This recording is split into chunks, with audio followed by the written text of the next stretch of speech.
श्री राम। नमस्कार मित्रों, मैं पंडित दिनेश कुमार दुबे एक बार फिर से महाभारत की अगली कड़ी के साथ इस बार हम जो कहानी लेकर आए हैं उसमें महाराज दुर्योधन और शकुनी का छल और भगवान सूर्यदेव द्वारा दिया हुआ अक्षय पात्र, इसके बारे में है। एक ऐसा पात्र जो कभी भी खाली नहीं होता है, कितना भी निकालो कम नहीं पड़ता है। एक ऐसा इसी बारे में संबंधित ये आज की कहानी है। तो चलिए हम वन पर्व की ओर प्रस्थान करते हैं। महाराज युधिष्ठिर अपने भाइयों के साथ और द्रौपदी को भी साथ में लेकर 12 वर्षों के लिए वनवास के सफ़र पर हैं, वन में हैं। इधर हस्तिनापुर में महाराज दुर्योधन अपने भाइयों के साथ राज्य कर रहे हैं। शकुनी का छल कपट दिन प्रतिदिन प्रबल होते जा रहा है। एक छल ख़त्म नहीं होता कि दूसरा छल तैयार हो जाता है। चातुर्मास का समय है। महर्षि दुर्वासा हस्तिनापुर में पधारे हैं। हस्तिनापुर में महर्षि दुर्वासा के साथ भी छल हुआ और छल किया शकुनी ने। चातुर्मास में 4 महीने महर्षि दुर्वासा की अच्छे ढंग से पूर्णतया उनकी सेवा की गई। इतनी सेवा की गई कि महर्षि दुर्वासा प्रसन्न हो गए। शकुनी दुर्योधन से कहता है कि आप जो है महर्षि दुर्वासा से कहिए कि हमारे प्रिय पांडव इस समय यहाँ पर नहीं हैं,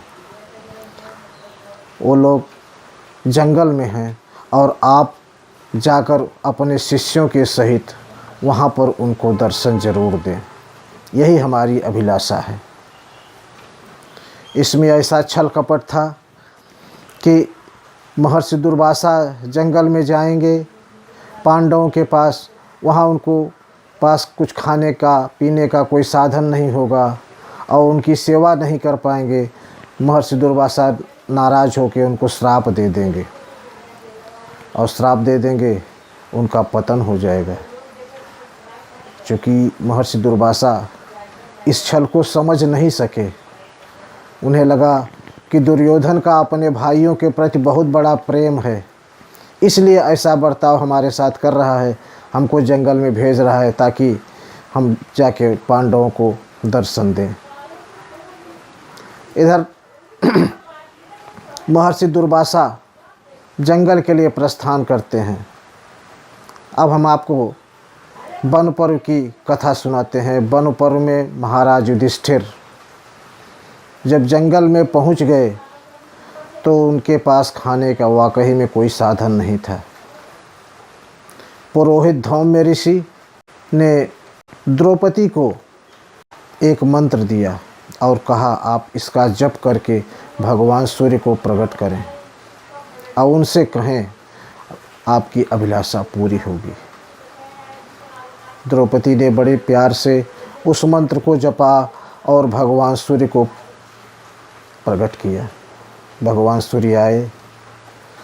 द्रौपदी ने कहा, प्रभु हम यहाँ जंगल 5 पतियों के साथ में हैं, हमारे यहाँ ऋषि मुनि भी आते हैं और हमारे पास खाने पीने का कोई साधन नहीं है। इस जंगल में हम उनकी सेवा कैसे कर सकते हैं। फिर क्या था, सूर्यदेव ने एक अक्षय पात्र दिया। तांबे का एक अक्षय पात्र द्रौपदी को दिया और कहा कि ये तब तक इसमें से आप भोजन, 4 प्रकार का भोजन इसमें से आप निकाल सकती हैं और ये तब तक भोजन देता रहेगा जब आप स्वतः भोजन नहीं कर लेंगे। आपके भोजन के करने के उपरांत यह अक्षय पात्र खाली हो जाएगा। इस ढंग से वन में पांडव अपनी भार्या के साथ हजारों ऋषियों मुनियों को रोज़ आमंत्रित करते थे और रोज़ उनकी सेवा करके उनको भोजन कराते थे।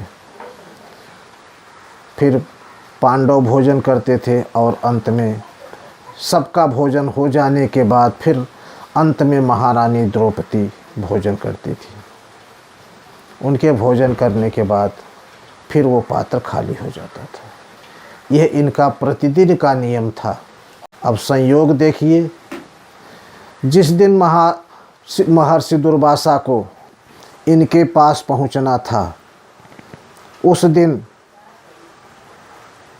करीब ऐसा हुआ कि पांडव ने अपने यहाँ आए सभी ऋषियों मुनियों को भली प्रकार से भोजन कराया और भोजन कराने के बाद फिर अपने पांचों भाई साथ में भोजन किए और फिर महारानी द्रौपदी ने अंत में भोजन किया।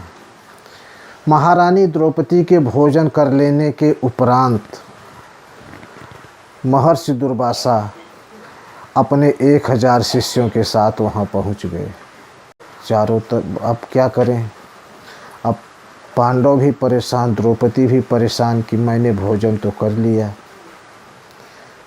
फिर भी अपनी बचत के लिए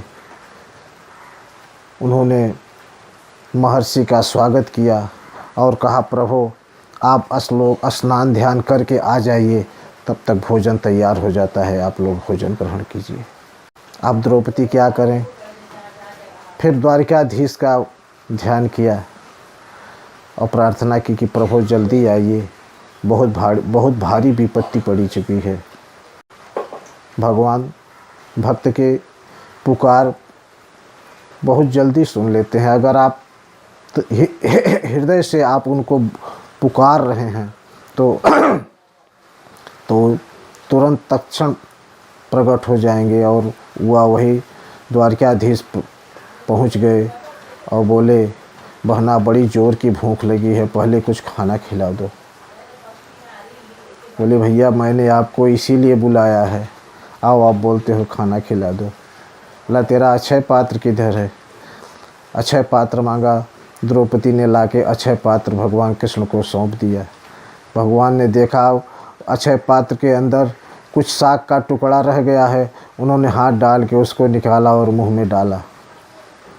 जैसे ही वो अक्षय पात्र का साग निकाल के भगवान श्री कृष्ण खाए, इधर दुर्वासा के 11,000 शिष्यों 10,000 शिष्यों के साथ जो है पूरा सबका पेट फूलने लगा।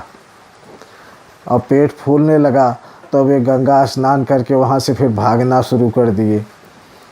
अब सोचे कि अब किस मुंह से जाऊंगा पांडवों के पास, पेट तो अभी से फट रहा है हमारा, हमसे कुछ खाया तो जाएगा नहीं। अब भीम को भगवान श्री कृष्ण मायावी तो होते थे ही, दौड़ाए भीम को, दौड़ो भीम, महर्षि दुर्वासा देखो जा रहे हैं, उनको बुलाओ, भोजन करके जाओ, प्रभु भोजन बना है। भीम दौड़े गए, बोले महर्षि बिना भोजन किए आप चले जाएंगे, हमारी बड़ी बदनामी होगी। महर्षि दुर्वासा प्रसन्न हुए, बोले मैं आपको आशीर्वाद देने के बजाय श्राप देने आया था और मैं आप लोगों को आशीर्वाद दे रहा हूँ, आप लोग सुखी रहो और मुझे जाने दो। अब हम लोग भोजन नहीं करेंगे, हमारा पेट फूल गया है। इस कहानी के साथ जो है ये हमारी कहानी आपको कैसी लगी, इस कहानी पर आप अपना कमेंट देते रहिए। धन्यवाद।